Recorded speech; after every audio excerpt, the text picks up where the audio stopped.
Darkness swallowed the gang as the spectral captain's glowing green eyes hovered in the murky water. The ocean around them was silent, still watching. Shaggy's voice shook. "But can we agree that this is the worst idea ever?" Scooby whimpered. Or really bad." Fred kept his breathing steady, shining his flashlight toward the electrical cables along the ocean floor. Velma adjusted her infrared filter inside her helmet, and her screen flickered, revealing something strange. The spectral captain's form was flickering with faint distortions. "This isn't just a costume," Velma said, voice sharp. "It's a hologram. Someone's controlling it." Daphne tensed. "Then whoever's behind it is close." The spectral captain suddenly lunged forward, its hook gleaming, coat billowing in slow motion through the water. A deep, unnatural moan rumbled around them. Shaggy panicked. "It's coming for us." Fred grabbed Daphne's wrist and kicked off the seafloor. "Move!" The gang scattered, sand swirling around them. Scooby flailed wildly. Rudder ball!" Velma kept her focus on the hologram as it passed. No weight, no water displacement, no real body. "It's just a distraction," she called. "Someone doesn't want us to investigate." Fred turned to the power cable, spotting the blinking device still attached. He signaled to Daphne. "Cover me! I'm shutting it down." As Fred reached for the device, a sharp electric pulse crackled through the water. Sparks flickered, and the spectral captain glitched, its image warping, eyes flickering erratically. Velma's eyes widened, its short-circuiting. Daphne turned to see a dark figure in a wetsuit trying to escape into the shadows. "Fred, someone's getting away." Fred ripped the device from the cable, severing the ghost power source.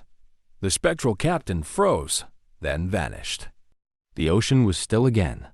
Shaggy peeked through his hands. Did we win?" Scooby whimpered. Really gone?" Fred turned toward the escaping diver and narrowed his eyes. "Not yet." He pulled a harpoon launcher from his belt and fired at a floating buoy, cutting off the diver's escape path. Daphne lunged forward, grabbing onto the suspect's arm. The diver struggled, but Fred and Velma helped restrain them, forcing them down against the half-buried Atlantis Fun Park sign. Fred pulled off their diving mask. The gang gasped. Dr. Nelson Graves. Shaggy's jaw dropped. "The park engineer? But why?" Dr. Graves sighed.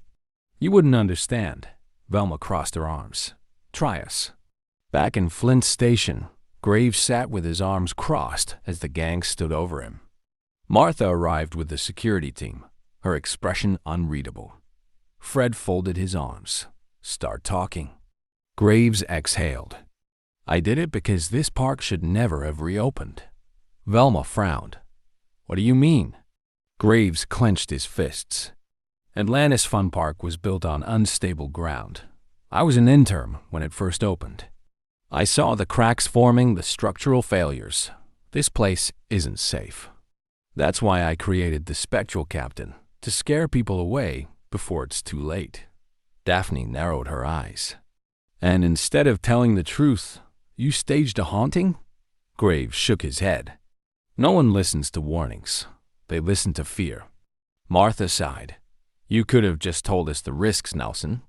Shaggy gulped. "So, can we leave now?" Scooby nodded. "All right now." Fred turned to Flint. "Looks like you're free of the Spectral Captain." Flint huffed. "Doesn't mean the ocean's done with us yet." Velma smirked. "We'll take our chances." As the mystery machine drove off toward their next destination, Shaggy leaned back. "So, next stop? Somewhere dry?" Scooby chuckled. Really dry." The gang laughed as they left another mystery solved behind them. The mystery machine cruised down the coastal highway, the last light of the sunset painting the ocean in hues of deep orange and purple. After days of investigating Atlantis Fun Park, the gang was finally heading home, leaving behind the mystery of the Spectral Captain and the sunken amusement park. Yet, the weight of the case still lingered. Shaggy leaned against the window, sighing dramatically. Like, I don't know about you guys, but I think I've had enough of underwater ghost stories for life. Scooby nodded vigorously. No more ghosts. Velma scrolled through the notes on her tablet, rereading the evidence they had collected. Dr. Graves went through a lot of trouble to keep the park shut down. But the thing is, he wasn't entirely wrong. Daphne glanced at her. You mean about the park being unstable? Velma nodded. From what I read in the old maintenance reports, the structure was already showing signs of stress 20 years ago. The ocean is unpredictable. If they don't reinforce the foundation, the whole place really could collapse one day. Fred tightened his grip on the steering wheel. So, if that's true, then Graves was trying to save lives. Just in the wrong way. Daphne shook her head. Instead of scaring people away, he should have just told the truth. Maybe then, someone would have actually listened. Shaggy crossed his arms. Yeah, well, he could have just put up a danger, do not enter sign instead of throwing a ghost pirate at us.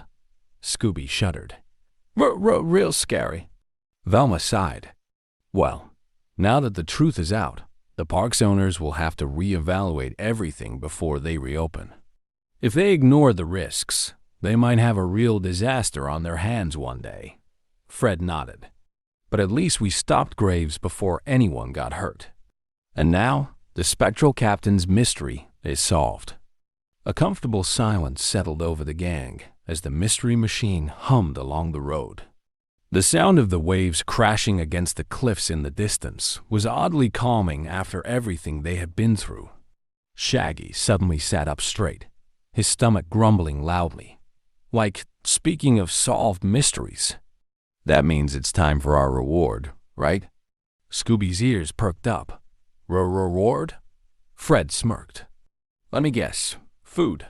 Shaggy pointed dramatically. Not just any food. A feast to celebrate our survival. I was thinking of a giant plate of fish and chips. Scooby let out a terrified yelp, shaking his head wildly. No fish. Shaggy blinked. Oh, right? Too soon? The gang burst into laughter, the tension of the last few days finally easing. Daphne leaned back, smiling.